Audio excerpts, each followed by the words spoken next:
हरे कृष्णा, राधे राधे। स्वागत है आपका कन्हैया स्टोरी की आध्यात्मिक यात्रा में। आप सभी को राधा अष्टमी की हार्दिक शुभकामनाएं। कहा जाता है कि राधा रानी भाद्रपद माह के शुक्ल पक्ष की अष्टमी तिथि को सोमवार के दिन अनुराधा नक्षत्र में दोपहर 12 बजे प्रकट हुई थी। ढके रहते हैं, लेकिन राधा अष्टमी के दिन उनके चरणों के दर्शन कराए जाते हैं, जिनके दर्शन मात्र से सभी रोग दोष सब दूर हो जाते हैं। अब आइए जानते हैं राधा अष्टमी की व्रत कथा के बारे में। पुराणों का मत है कि देवी राधा भगवान श्री कृष्ण से 11 महीने बड़ी थी। कृष्ण जी से पहले राधा जी ने जन्म ले लिया था, लेकिन जब तक उन्हें भगवान श्री कृष्ण के दर्शन नहीं हुए, उन्होंने अपनी आंखें बंद रखी। ब्रह्म वैवर्त पुराण में देवी राधा जन्म से जुड़ी एक अद्भुत कथा का उल्लेख मिलता है। इस पुराण में बताया गया है कि देवी राधा भगवान श्री कृष्ण के साथ गोलोक में निवास करती हैं।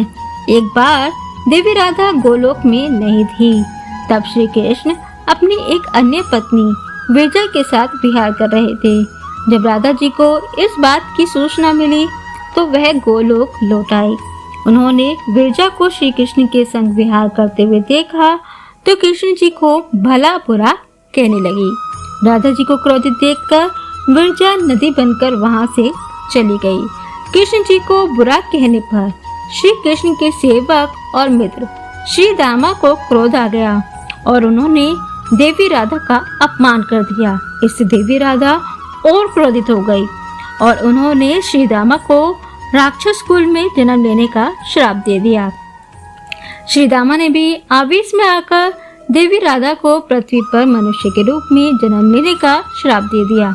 इस श्राप के कारण श्री दामा शंखचूड़ नामक असुर बने और देवी राधा को कीर्ति और वृषभानु जी की पुत्री के रूप में जन्म लेना पड़ा। लेकिन इनका जन्म देवी कीर्ति के गर्भ से नहीं हुआ था। ब्रह्म पुराण में बताया गया है कि श्री दामा और देवी राधा ने जब एक दूसरे को श्राप दे दिया, तब भगवान श्री कृष्ण ने आकर देवी राधा से कहा कि पृथ्वी पर तुम्हें गोकुल में देवी कीर्ति और वृषभानु जी की पुत्री के रूप में जन्म लेना होगा।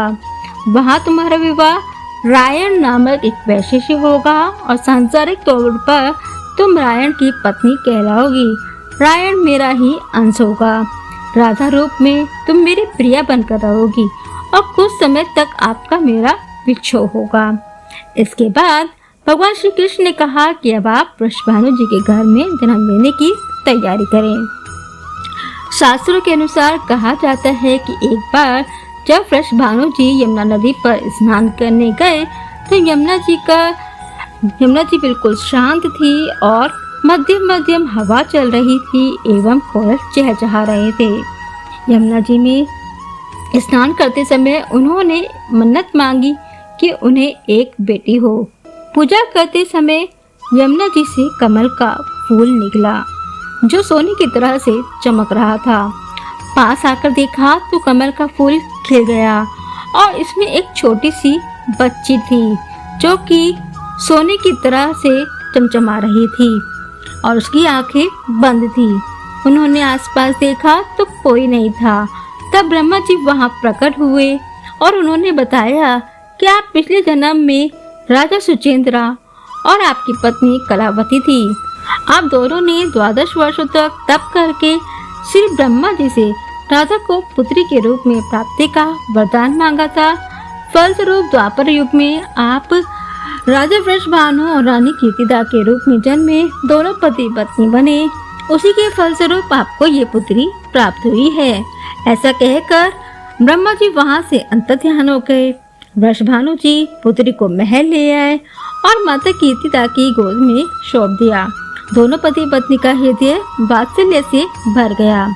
लेकिन शास्त्र के अनुसार 11.5 महीने तक राधा जी की आंखें बंद रही। दोनों पति पत्नी ने सोचा कि उनकी पुत्री देख नहीं सकती और ना ही बोल सकती है, क्योंकि राधा रानी ने 11 महीने तक आंखें नहीं खोली थी और ना ही किसी क्रिया पर प्रतिक्रिया की थी, अर्थात वो 11 महीने तक रोई भी नहीं थी।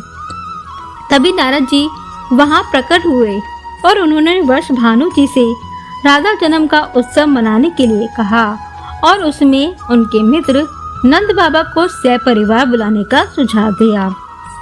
इधर कंस की जेल में किशन जी का जन्म हो चुका था और वह रातों रात गोकुल में नंद बाबा के घर पहुंचा दिए गए। उसी समय वृषभानु जी ने सभी जगह संदेश भेजा और राधा जी का जन्मोत्सव मनाया। जन्मोत्सव में मथुरा के सबसे बड़े राजा नंद बाबा कृष्ण को लेकर राधा रानी के घर पहुंचे। जब नंद महाराज की पत्नी यशोदा जी गोकुल से अपने लाडले के साथ वृषभानु जी के घर आती हैं, तब वृषभानु जी और कीर्ति जी उनका स्वागत करते हैं। यशोदा जी कान्हा जी को गोद में लिए राधा जी के पास आती हैं और जैसे ही श्री कृष्ण और राधा आमने सामने आते हैं, तब राधा जी पहली बार अपनी आंखें खोलती हैं। अपने प्राण प्रिय कृष्ण को देखने के लिए वे एक टक कृष्ण जी को देखती हैं। अपने प्राण प्रिय को अपने सामने एक सुंदर सी बालिका के रूप में देखकर कृष्ण जी स्वयं बहुत आनंदित होते हैं और राधा रानी जोर जोर से रोने लगती हैं, जिनके दर्शन बड़े बड़े देवताओं के लिए भी दुर्लभ हैं। मनुष्य सैकड़ों जन्मों तक तप करने पर भी जिनकी झांकी नहीं पाते, वो ही श्री राधिका जब वृषभानु जी के यहाँ साकार रूप में प्रकट होती हैं और जब वो अपनी बालिका को इस अवस्था में देखते हैं कि उनकी आंखें भी खुल गई हैं और वो जोरों से रो रही हैं, तो वो बहुत ही प्रफुल्लित होते हैं। उसी समय कंस के डर से सभी लोग पलायन कर पहाड़ी पर चले गए थे। राधा और उनकी माँ भी पहाड़ी पर चले गए, जिसके बाद वहाँ का नाम बरसाना पड़ा। रावल गांव मथुरा में जन्माष्टमी जोर जोर से मनाई जाती है।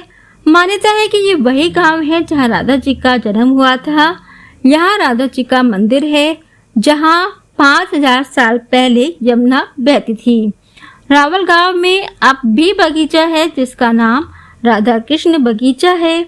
यहाँ 2 पेड़ हैं, एक श्वेत है और दूसरा श्याम रंग का। माना जाता है कि राधा कृष्ण यहीं पर बैठकर यमुना जी को देखते थे। तो ये थी राधा अष्टमी से जुड़ी कथा। ये कथा आपको कैसी लगी नीचे कमेंट बॉक्स में लिखकर अवश्य बताएं और आप सभी को राधा अष्टमी की हार्दिक शुभकामनाएं। हरे कृष्णा, राधे राधे।